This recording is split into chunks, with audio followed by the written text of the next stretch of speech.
जो सरकार निकम्मा है, गरीबों को उपचार कर न सके जो सरकार निकम्मा है, गरीब को उपचार कर न सके जो सरकार निकम्मा है। स्वास्थ्य विभाग मुर्दाबाद, स्वास्थ्य विभाग। कनलगढ़ घाटी के ग्राम चचई से शुरू हुई गलघोंटू बीमारी के कारण अब तक 7 बच्चों की मौत हो चुकी है। मौत से गुस्साए ग्रामीणों ने शनिवार को मुख्य चिकित्सा अधिकारी कार्यालय का घेराव किया तथा नारेबाजी के साथ प्रदर्शन किया।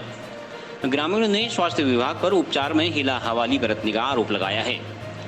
कपकोट के पूर्व विधायक ललित परसवाण, जिला पंचायत सदस्य हरीश ऐठानी के नेतृत्व में सीएमओ कार्यालय पहुंचे ग्रामीणों ने कहा कि बीते 2 माह से कनलगढ़ घाटी के गांव में गलघोंटू बीमारी फैली हुई है, जिसे स्वास्थ्य विभाग रोकने में नाकाम साबित हो रहा है।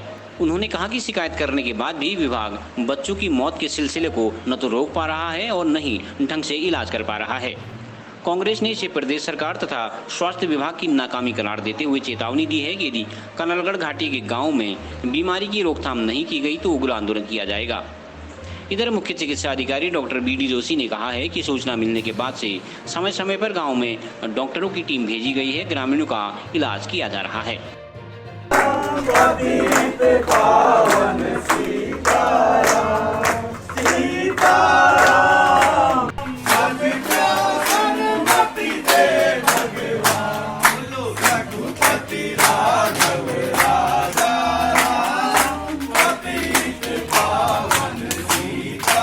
मैम देखिए, मैं आपको पहले भी बता चुका हूं, मैं आपका चैनल का धन्यवाद करता हूं क्योंकि आप बार बार हमारे अपने चैनल से हमारी गांव की समस्या हल करते हैं और हमारी गांव की समस्या हर जगह पहुंचा रहे हैं, लोगों को जानकारी दे रहे हैं। मेरे गांव में बहुत दिक्कत है, हम जनप्रतिनिधि हैं, वैसे हम रोजी रोटी कमाने वाले हैं, रोज़ कमा के खाने वाले हैं। हम लोग गरीब लोग हैं, हमारे वहाँ पे कोई ऐसा गवर्नमेंट जॉब वाला नहीं है और कोई ऐसा नहीं है जो कि परमानेंट रोज़गार मिले। एक तो लॉकडाउन कोरोना से वैसी बेरोज़गारी है, जो एक आध बच्चे होटल पोटल में काम करते थे वो भी घर में पड़े हैं। तो हमारे रोजी रोटी का लाला तो पड़ा ही है, उसके बावजूद भी हमारे वहाँ एक गलघोंटू टाइप की बीमारी है जो मार्च से लेकर अभी सितंबर तक हम लोग हर महीने एक बच्चे की मृत्यु होती है। हमारे वहाँ पे 6 बच्चों की मृत्यु हो चुकी है, 7वां एक एजेड आदमी ख़त्म हो चुके हैं। अब उनका तो हम नहीं बता सकते किस चीज़ से हुआ, मतलब गिनती उनकी उसी में है।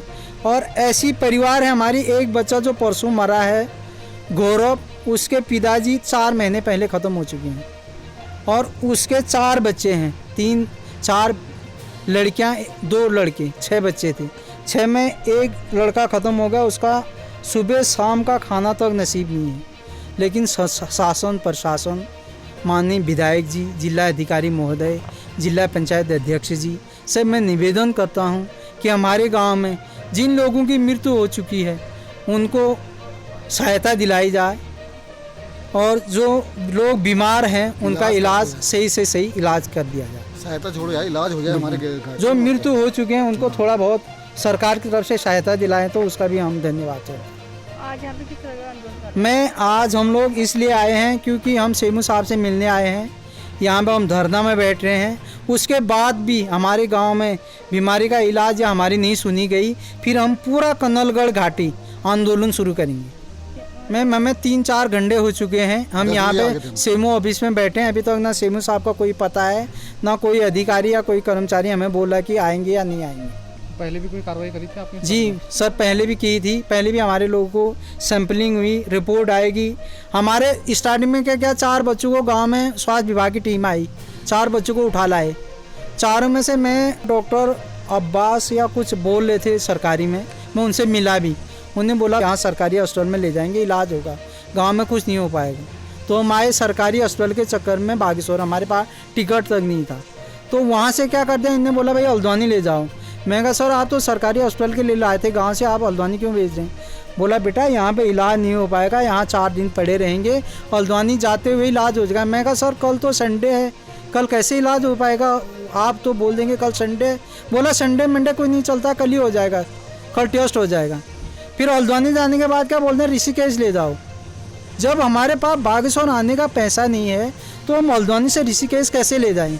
हमें मतलब टोटल स्वास्थ्य विभाग से लेकर शासन प्रशासन गुमराह कर रहा है, कोई ना कोई हम पे ध्यान कोई दे ही नहीं रहा है। हमारे क्षेत्र कनलगढ़ घाटी के क्षेत्र, वहाँ के ग्राम प्रधान, जिला पंचायत सदस्य और पूरे जिला पंचायत के अध्यक्ष जो वहाँ के सम्मानित व्यक्ति भी हैं, हरीश सेठानी जी, सुरेश खेतवाल जी जिला पंचायत सदस्य, श्रीमती रेखा आर्या जो वहाँ के जिला पंचायत सदस्य है, निर्मला जोशी ग्राम प्रधान चचई की है, ये सब लोग यहाँ पर आए। उनके साथ हम लोग डेलीगेशन के नेतृत्व में यहाँ पर पहुँचे।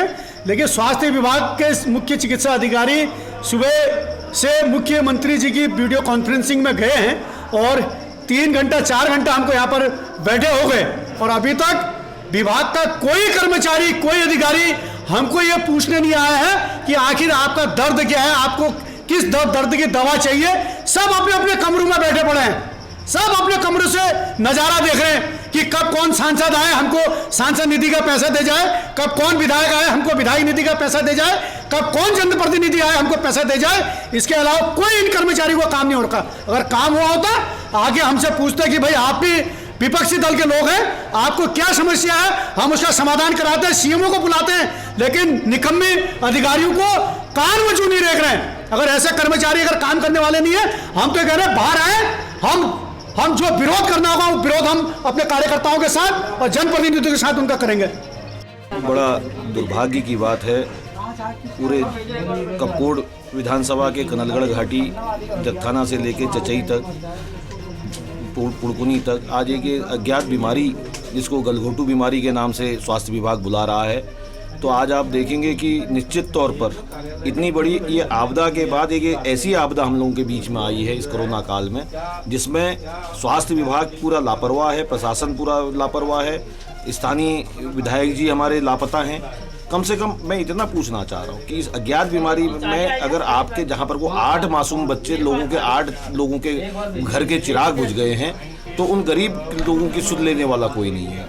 आज सरकार से मेरी मांग है, यहाँ के जनप्रतिनिधियों से मेरी मांग है कि आप कहीं ना कहीं एक एम्स का हॉस्पिटल हमारे पास ऋषिकेश में है, वहाँ से स्पेशलाइज्ड टीम को एक बुला के, चाइल्ड स्पेशलिस्ट को बुला के इस वैक्सीन के बारे में, जो सुशला तिवारी हमने भेजे थे, जो बच्चे जगथाना के 2 बच्चियां हमने जो भेजी थी, उसमें आप ये विश्वास नहीं होगा आपको कि पूरे उत्तराखंड में उसकी दवाई कहीं पर नहीं है उस वैक्सीन में। बरेली में वो वैक्सीन जो 1200 रुपये की वैक्सीन है, आना जाना लगाइए उस गरीब परिवार के बच्चों का, कम से कम 38,000 की दवाइयाँ उन बेचारों ने वैक्सीन जो है मंगा के उन बच्चों को दिलाई है बाहर से। सुशला तिवारी हॉस्पिटल ने भी हाथ खड़े कर दिए कि हमारे पास इसकी कोई व्यवस्था नहीं है। आज मैं इस पूरे प्रशासन से, राज्य सरकार से मांग करता हूं कि आज इस चचई जगथाना और जो यहाँ पर कोई गलघोटू बीमारी के नाम जिसको लेके जो वायरस हमारे बीच में आया है, इसके लिए एक उच्च स्तरीय टीम बनाकर कहीं ना कहीं उन लोगों को, गरीबों को मदद देने की बात है।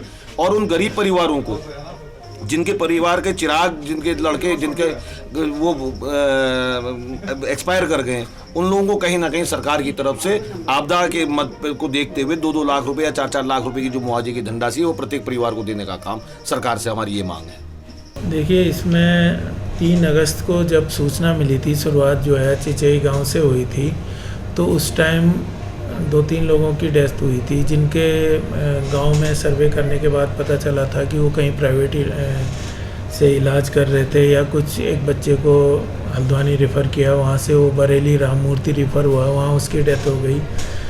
और ऐसे ही बीच बीच में लोग रेफ़र होते गए। हमारी गांव में टीम गई और उस टाइम हमने जो हिस्ट्री मिली थी कि बुखार, गले में दर्द और ये आ रहा है, तो उसमें कोरोना को देखते हुए हमने वहाँ पे 37 एंटीजन टेस्ट और RT-PCR टेस्ट भी करवाए, जो सारे नेगेटिव मिले। उसके बाद भी कुछ लोगों में प्रॉब्लम आई, तो हमने डिस्ट्रिक्ट हॉस्पिटल की एक टीम भेजी और जिन्होंने उसमें सस्पेक्ट किया कि ये डिप्थीरिया है। कुछ मरीजों को डिस्ट्रिक्ट में भर्ती करने के लिए भी कहा, मरीज़ भर्ती भी हुए, उनमें से कुछ ठीक होके घर चले गए, कुछ को बाहर रेफ़र किया गया। और वहाँ से भी प्लस यहाँ से भी अभी तक हमारे जो है सैंपल भेजे जा चुके हैं, जिनकी रिपोर्ट अभी तक अवेटेड है। फिर इसके बाद कुछ और गांव में जो जगथाना और चुड़कनी गांव में भी ऐसी बुखार और उसकी परेशानी हुई, तो हमने इस बीच 3-4 दिन से जो है आशा ANM का सर्वे कराया और वहाँ के MOIC की टीम भी गई और एक हमारे जो डिप्टी CMO जंगपांगी हैं उनके नेतृत्व में भी टीम गई, जिन्होंने वहाँ पे जो भी सिम्टोमेटिक थे उनको जो है इलाज दिया और जिनको भर्ती करने की ज़रूरत थी, एक आध पेशेंट्स को यहाँ रेफ़र भी किया गया है। और उसमें कई लोग जो नज़दीक के कॉन्टैक्ट के थे, जो बड़े बच्चे थे, उनको डीटी के इंजेक्शन लगाए गए, और जो छोटे बच्चे थे जिनका स्टेटस नहीं पता था कॉन्टैक्ट वाले, उनको डीपीटी का इंजेक्शन दिया गया। अभी तक की ये कार्रवाई है। बाकी इस कार्रवाई से डीजी महोदय को भी अवगत करवा रहे हैं और जो है WHO को भी भेज रहे हैं, और आगे के मार्गनिर्देशन पहले भी हमने फ़ोन पे लिए हैं, आगे भी ले रहे हैं। डिप्थीरिया अभी तक तो क्लिनिकल डायग्नोसिस जो बनी है वो डिप्थीरिया ही बनी है, चाहे वो डिस्ट्रिक्ट हॉस्पिटल बागेश्वर में हो या सुशीला तिवारी हो या बेस हॉस्पिटल में हो, डिप्थीरिया ही डायग्नोसिस। CCN न्यूज़ के लिए सुष्मिता थापा के साथ सुरेश पांडे की रिपोर्ट।